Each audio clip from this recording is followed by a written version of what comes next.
Welcome back class 10। आज हम chapter number 14 जेठीबाई उस लेसन को समझने जा रहे हैं। ठीक है, लास्ट वीडियो में हमने इसकी समरी समझ ली है। तो नारी शक्ति का एक उत्तम उदाहरण वो कौन है? जेठीबाई। ठीक है, तो उनकी कहानी शुरू होती है यहाँ से। तो राजा महाराजाओं की बात है।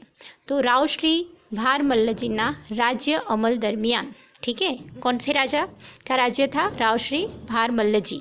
ठीक है, तो उनका राज्य का शासन चलता था उस दौरान दरमियान मांडवीनी खत्रियाणी, खत्रियाणी मतलब जैसे धोबी धोबन होता है, ब्राह्मण ब्राह्मणी होता है, उस तरीके से खत्री तो खत्रियाणी फीमेल के लिए यूज़ होता है। ठीक है, तो માંડવીની ખત્રિયાણી જેઠીબાઈની હિંમત અને કુનેહનો આ કિસ્સો માત્ર કચ્છ માટે જ નહીં પણ સમસ્ત ભારતના ઇતિહાસમાં સુવર્ણ અક્ષરે અંકિત રહેશે। ठीक है, तो जेठीबाई की ऐसी हिम्मत और चतुराई भरा ये किस्सा है। ठीक है, बहुत ही चतुराई से उन्होंने कैसे एक प्रॉब्लम को सॉल्व करा। तो ये किस्सा मात्र कच्छ माटे नहीं पण समस्त भारतना इतिहास में, आज इतिहास में उनको याद करा जाता है। तो सुवर्ण अक्षरे अंकित रहे से, तो उनकी बहुत ही अच्छी ये किस्सा, जो अच्छा किस्सा है वो आज भी हम उनको सुनहरे अक्षरों में याद करते हैं। तो वहाँ पे अब उनके कारखाने से बात शुरू होती है। अमासनी अंधार घेरी रात्रिनो गाढ़ अंधकार। ठीक है, अमावस्या की रात थी, तो अमावस्या में कैसा अंधेरा होता है? बहुत ही गहरा। तो अंधार घेरी रात्रिनो गाढ़ मतलब बहुत ही घना, गाढ़ अंधकार दशे दिशा ने घेरी वड़ियो हतो। तो चारों तरफ से अंधेरा घेर चुका था, चारों तरफ से घिरा हुआ था अंधेरा। अर्धी रात बीती गई थी, आधी रात बीत चुकी थी। ए समय सौराष्ट्र ने दक्षिण किनारे, अभी ये पॉइंट अंडरलाइन करना, ए समये सौराष्ट्रને દક્ષિણ કિનારે આવેલ દીવબંદર, દીવબંદર ક્યાં આવેલું છે? સૌરાષ્ટ્રના દક્ષિણ કિનારે। દીવબંદરના रंगाट અને वणाट काम, रंगाट मतलब कपड़े को रंग करना, वणाट मतलब कपड़ा बनाना। ठीक है, तो वणाट कामना एक कच्छी कारखाना में, कच्छी कारखानो मतलब कच्छ के लोगों का कारखाना, कांजी नामनो एक कच्छनो कामदार छेल्ला श्वास लई रह्यो हतो। तो कारखानु क्यां हतुं? दीवमां।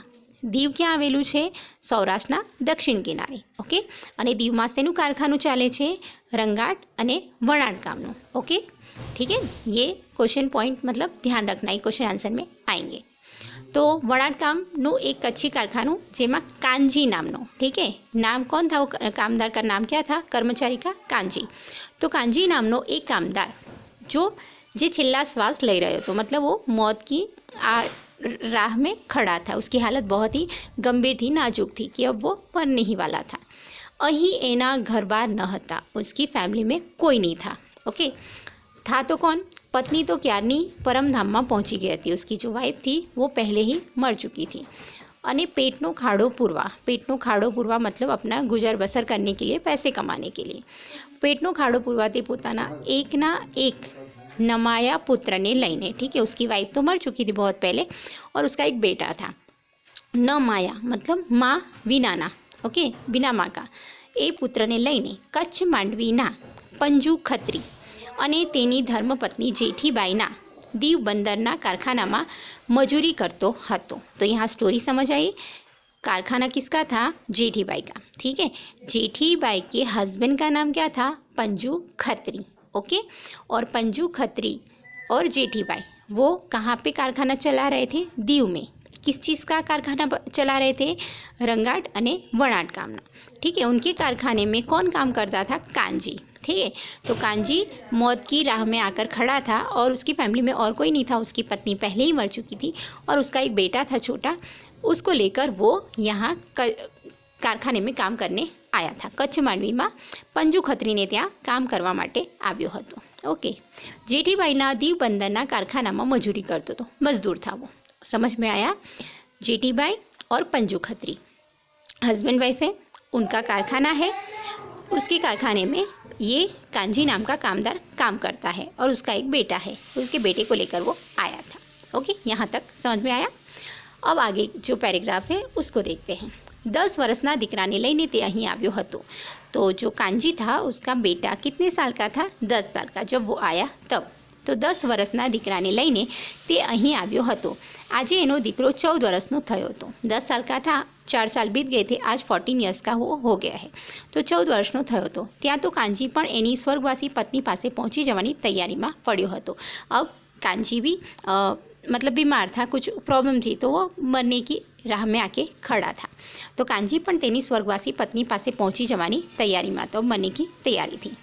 सगा संबंधी में तो एनो एकनो एक पुत्र पमो हतो। अब यहाँ पे पॉइंट अंडरलाइन करना, कांजी के बेटे का नाम क्या था? पमो।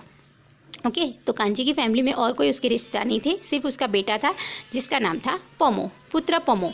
अने कारखाना मजूरों सिवाय बीजू कोई ज न हतो। तो उसकी फैमिली में जान पहचान वाले जो अगर हो तो सिर्फ उसका बेटा और कारखाने में जो मजदूर और थे वही थे उसके रिश्तेदार, और कोई था नहीं।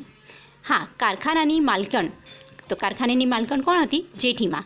ये तो माँ करता पण वधारे हती। तो जो मालकिन थी जेठी माँ, वो एक मालकिन की तरह अपने मजदूरों के साथ व्यवहार नहीं करती थी, बहुत ही अच्छे से एक मतलब अच्छे इंसान की तरह वो अपने मजदूरों के साथ पेश आती थी। तो एक माँ जैसा व्यवहार करती थी, जैसे एक माँ अपने बेटे का ध्यान रखती है, बात करती है, उस तरीके से वो अपने मजदूरों से बात करती थी।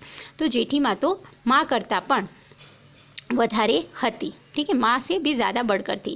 એ કાંજી માટે નહીં, આ કારખાનાના તમામ કામદારો માટે તે माँ જેટલો જ વહાલ રાખતી હતી। सिर्फ कांजी के लिए नहीं, सारे जितने भी कर्मचारी थे उन सब के साथ वो माँ जैसा व्यवहार करती थी, વહાલ રાખતી હતી। પારકા પ્રદેશમાં પેટનું પૂરું કરવા आवेल कामदारों मातानी खोट जेठी माँ पूरी करती हती। जो बाहर से अपना घर परिवार माँ बाप छोड़कर दूसरे जगह आए हैं, तो वहाँ पे ये जेठी माँ के कारखाने में जो काम करते थे उन मज़दूरों से वो माँ जैसे पेश आती थी। तो मातानी कमी उन बच्चों को कभी लगने नहीं देती थी, माँ जैसा व्यवहार करती थी। तो जेठी माँ पूरी करती हती। ठीक है, आज हमने 3 पैराग्राफ देखे। पहले में किसका शासन चल रहा था? रावश्री भारमल्ल जी। ठीक है, उस टाइम की कहानी है। तो उस टाइम पे खत्रियाणी उनकी सरनेम है। ठीक है, तो जेठीबाई की हिम्मत और उनकी जो सूझबूझ है उसके किस्से आज भी हम याद करते हैं। उसके बाद अंधेरी घनी अमावस्या की रात थी। उस टाइम पे कांजी नाम का कामदार जो था वो अपने लास्ट सांसें गिन रहा था। ओके, दीव बंदर के आवेलू है सौराष्ट्र दक्षिण किनारे, ये वाला पॉइंट भी है। उसके बाद पंजू खत्री और जेठीबाई दोनों हस्बैंड वाइफ है। ठीक है, और उनका कारखाना दीव में है और वहाँ वो कांजी नाम का कामदार काम करता है। उसका बेटा कितने साल का था? 10 साल का था, तभी वो वहाँ पे आया था। आज वो 14 साल का हो गया है और अब कांजी की तबीयत बहुत ख़राब हो गई है। और उस टाइम पे हाँ, कांजी के बेटे का नाम क्या था? पमो। ठीक है, तो ये सारे पॉइंट यहाँ ध्यान रखने जैसे। ओके, आगे के पैराग्राफ हम नेक्स्ट वीडियो में समझेंगे। Thank you.